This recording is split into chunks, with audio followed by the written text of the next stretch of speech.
যে খুপড়ির মধ্যে তাদেরকে রাখা হয়েছে, গ্রামের মুরগির খাঁচাও এর থেকে বড় হয়।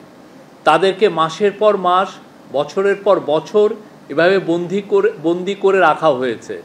মানুষ হিসাবে সামান্যতম মানবিক অধিকার থেকেও তাদের বঞ্চিত করা হয়েছে। সারা দেশত প্রায় 700-800 মান আয়নাগর নামৰ নির্যাতন কেন্দ্র আছে এবং সরকার ব্যাকিন খুঁজি বার করিব বলে জানিয়ে প্রধান উপদেষ্টার প্রেস সচিব শফিকুল আলম বুধবার রাজধানীর বেলি রোডের ফরেন সার্ভিস একাডেমিতে এক প্রেস ব্রিফিংও তিনি এসব কথা হই।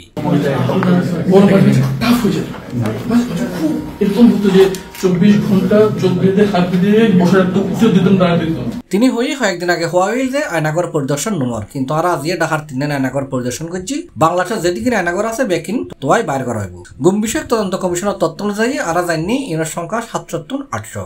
ইনি শুধু ঢাকার নয়, দেশের বিভিন্ন জায়গার প্রত্যন্ত অঞ্চলতো আয়নাগর আছে। এবং বাংলাদেশে যত আয়নাঘর আছে প্রত্যেকটা খুঁজে বের করা হবে। সোফার আমাদের কাছে গুম কমিশনের ইনভেস্টিগেশন অনুযায়ী এবং সিকিউরিটি ফোর্সের যা ইনভেস্টিগেশন করেছে, আমরা জেনেছি এটার সংখ্যা কয়েকশো, মেবি 700 থেকে 800, এবং এইটা আরও বের হচ্ছে।